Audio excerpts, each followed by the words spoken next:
you're gonna tell it, you got to tell it all. I'm very proud of that moment. I thought it was creative. I thought it was unique, and I felt like that deserved to be told.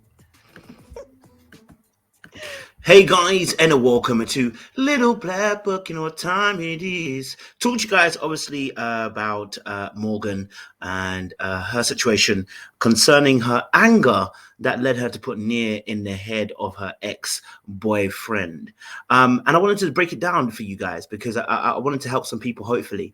What Morgan is describing here is an unrepentful, unremorseful attitude to the way she treated her ex. Now, no matter how much she justifies it, because she has to justify it so that she doesn't feel like a bad person, no matter how much she justifies it, what she did was wrong. Not only was it wrong, it was dangerous. Not only was it dangerous, it's assault. And I wanted to break it down from a different perspective and talk about the psychological issues here. Because this level of vindictiveness and anger is coming from somewhere else. It's not just born out of nothing. It's not born out of thin air. It's not coming out of no place. This is born out of situations where people don't feel like they're protected, and then they use their anger as a way in future to rectify the wrongs that's happened to them in their past life, e.g., childhood. Now, what Morgan kind of displayed in this situation, we'll go through it a little bit with a video with our brother and Mark Anthony, and I'll break it down for you as to what's actually happening in these moments. Let's go back a little bit slightly. Let's go back before that moment. Let's go here. Bit of a confession. I like confessions. Why? So I told this story. I might as well tell you because you're gonna hear it anyway. Once upon a time, I was dating this guy, Right. and Okay, so very similar to very similar to the last episode where I described talking about how she behaved in the women's lounge with Tommy when Tommy was asking her what did she do. She apprehensively brought out the truth. Now, of course, she was telling it, but she was trying to supplicate it with, he did, and then it's like, Tommy, and then she'll make up a softener before she told the truth. And the reason being is because she knows how mad it sounds, number one, and she knows how bad it is. But when you sit in this particular situation with Mark Anthony, notice how she doesn't use much of a softener. She still does, but it's not the same way she did it for Tommy. Why? Maybe because I thought Tommy is an authoritative figure in the room, and because obviously it's a one-to-one with Mark Anthony, which kind of allows it to be more intimate setting, so you can kind of take the brakes off and kind of tell the truth in its fullness. Let's watch a little bit more, and we'll describe also what's happening here. um, he insisted on doing things I didn't like. Okay. So in the beginning of our relationship, Right. I let him know where I stood. Like Okay, she goes on to say that the ex did things that she didn't like. He kept on doing things that she didn't like. Now, what's a natural response to somebody who's doing things that you don't like? You tell them again, and if they consistently want to keep on disrespecting you, what do? You walk out. Okay. Now, funny enough, when she told the story about her and her ex, it didn't seem like a persistent thing. It sounded like you guys didn't know where you actually were in a relationship, whether you guys were situationship, whether you guys were having fun, whether you guys were in a relationship. And then obviously he went to see his ex. Seems like it was a one-time event. It's not like you said he kept on going to his ex. You said he went out one time, okay, and he went out and was with his baby mother, whatever slash whatever. And you were annoyed and frustrated with that. And when he came home, you then put Nia in his head. But let's just take her word for it in this particular scene, right? He kept on doing things that you didn't like. Why is your natural reaction to go and put Nia in the head? The reason why the natural reaction is that is because, again, going back to our original point where I said anger is an emotion that we use as a self-defense mechanism to warn other people around us not to mess with us. Anger is oftentimes an emotion that is used to warn other people around, hey, look what I'm doing right now. Don't come near. And oftentimes people's anger is laced with frustration and pain. And the anger is just the surface emotion. But underneath it, there's disappointment, there's frustration, there's pain, and there's hurt. And then we call that a wound. And oftentimes when the wound is pressed, the reaction comes out. Very much a bit like when you stub your toe on a door and you swear or you scream out or you say the Lord's name in vain or whatever you say to help yourself soothe that pain in that immediate moment. I mean, it doesn't necessarily soothe the pain, but it's a natural reaction we all have. Oh, when you have that instant reaction. And oftentimes that's how people are emotionally when it comes to relationships. They are, that instant reaction, and it's thought about, but it's not thought about, right? It's conscious, but it's not conscious. And what Morgan is telling us is that how she reacts to these situations, that she, for the society that we live in, she has an unregulated response. It is not an acceptable societal response to go and put near in someone's head for the fact that you felt like they lied to you or you felt like they were somewhere they shouldn't have been. What it should have been is a conversation. Okay, you're angry. You might get out your frustrations and tell the person how you feel. And if it needs be, if this person is disrespecting you on a consistent level, why not leave? The reality is we don't want to leave straight away because we want to get what we call retribution and justice back and vengeance. Okay, like she said, vengeance is mine. And the reason why she wanted to get vengeance back is because, again, she's not actually fighting him. She's fighting whoever did this to her in the first place. What do I mean by this? Oftentimes people are responding to the person in front of them, but they're responding to past events in the present resurfacing again. And a way of almost feeling like not a loser. When I say not a loser, like not feeling like you are losing the battle of life, we try to rectify those situations by replaying it and then trying to win all over again. So what happens is we're faced with a similar situation in the past. Oh, I felt that last time. Oh, no. Today, not today. Today, not today. You're not going to face me. Today, not today. We're going to face this thing. You understand? Yeah. So you know that this time has come round. You feel more prepared and ready to face the situation differently. This is what's happening with the X. The X is only a catalyst for your past wounds that you've not healed from. And you're frustrated, you're hurt, you're angry. And you're going to hear her say, don't play with it, don't play with it, don't play with it. That's what she said. How do you want to do this? Right. Listen, I'm on my last string, thread, whatever you want to call it, of sanity. Right. So please just don't play with me. He played with me. Oh. So here's where that old Morgan. So she says, obviously, that, sorry. Yes, I'll put in there in a second. She says, obviously, that, for her, she said, obviously, don't play with me. I'm on my last kind of string. And he ended up playing with her. Once again, this is not an excuse for your behavior. But yet again, we hear no remorse from Morgan.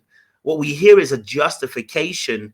What we hear is a validation for her actions, not seeing how bad this action is. In fact, I can almost guarantee if someone says it's really, really bad, she's going to come out and say, well, you know what? I did what I did. It's what it is. Why? Because she told us this, right? When someone's unrepentful, you need to run. When people are unrepentful in vindictive behaviors, you need to run, right? So I'm not saying that obviously that she might not have changed. In fact, no, I am saying that she hasn't changed because there's no remorse. I know I need to stick to what I'm saying. No, she is unremorseful, unrepentful. She has not changed. The old Morgan is still there. And we know the old Morgan is still there because it reared its ugly head with Blake. No matter how she felt about Blake, she decided to go in there and put all guns blazing. That's the old Morgan come back up again. That's the old Morgan that hasn't died. It's still there. The anger issues she feels are still there because the wounds are still there. It hasn't gone away. So there is no old Morgan. There's still Morgan. And until she heals from those wounds where she's trying to protect herself from feeling pain and hurt, hence why, quote unquote, she said, I've never been in love, right? Often the fear comes in of falling in love because it means being vulnerable. It means giving your heart away. It means being in a position where someone can actually hurt you. I'm not surprised she hasn't been in love. Not because she's a bad person, not because per se she's a bad person, or even per se that she's not pretty or attractive. No, she's probably not been in love because she's afraid. And that fear is also spurning the anger. That fear of being hurt is spurning the anger when it comes up. The fear of being hurt, the fear of being being in a position where someone can get at you is what's motivating the anger. And the anger becomes a shield in front of what you actually feel. right? We call it a guard up, or this person keeps me at a distance, or this person's anger keeps people away, right? So, and she might go out and say, I only show this anger when, you hurt me. But the reality is, when you hurt me, why is your first instinct to be so vindictive? It's a problem. It really is a problem. Let's continue. Oh, I went out of it. Let me go slightly back, because I think I just didn't. Let's go. Yeah. So here's where that old Morgan Kicks in. anger kicked in. Yeah. Yeah, so I put narratives here. I wasn't sorry. So even reflecting on the situation, this is where the old Morgan's. No, there's no old Morgan, babe, because you're not remorseful nor repentful for your behavior, and the level of behavior you have is assault. Just to let you know, it's assault, sis. So this behavior that you don't repent from is actually telling us more about you in your current state. Because even now, 3 years on, you still cannot repent from your action. You can't. And this is coming from a place because, again, she's fighting wounds that are of the past, and she feels that this action was a just action, and it was a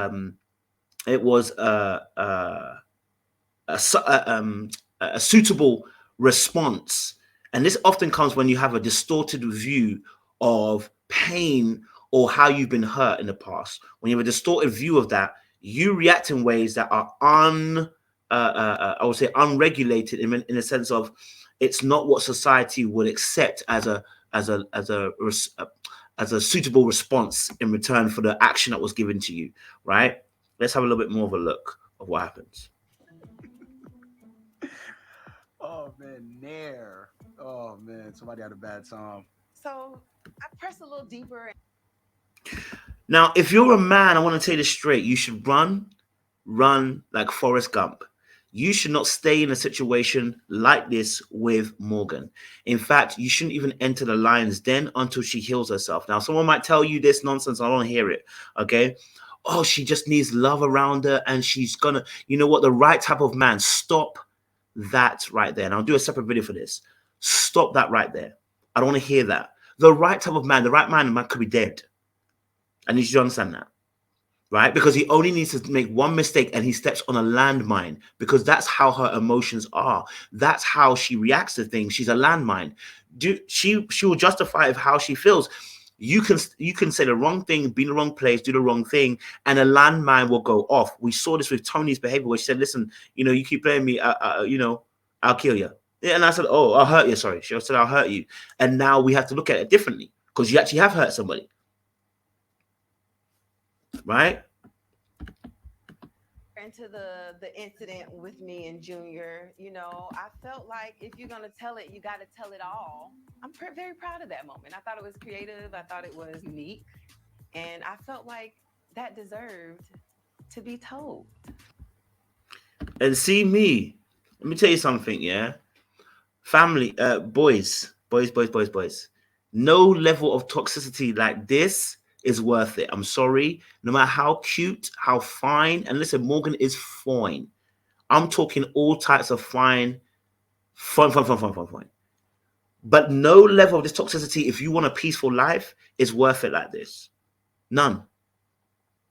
You're not her hero. You're not her savior. No amount of patience is going to. She needs somebody who can counsel her in these final moments. Leave that alone. Let God be that person who heals her. Let God be the person that's uber patient and enduring. You need to love her from far. If you're trying to be a man in her life, you need to love her from far, not get involved in a relationship. Because getting involved in a relationship is going to get you hurt. Right? This is somebody who's unrepentful and unremorseful for their behavior. So I'm saying I understand where the anger is coming from. We understand where it is. And the thing is, the anger is coming from a place where there's a perceived level of threat. A perceived level of threat. That's why the anger is arising. That's why the vindictiveness is arising. She perceives a threat. The threat was her heart being hurt. Well, if you're somebody who obviously goes through this kind of stuff, I would advise, going into counseling, some therapy. You know, talking about some of your issues in the past, because so oftentimes the problem is the weight of the world, or the weight of the weight of your own experiences and your worldview, because of what you've lived, is on your shoulders, and that creates the frustration because you're tired of carrying it. It's time to give it up. Talk to somebody, free yourself, tell your story, preferably somebody professional, because you know, they have the time and the expertise to listen all the way through. But yeah, I want to leave it there. We look forward to tonight's episode. Make sure you guys like, share, subscribe, click on that bell button for notification of uploads. We appreciate you guys. Stay locked, stay loaded. We'll see you again very, very soon.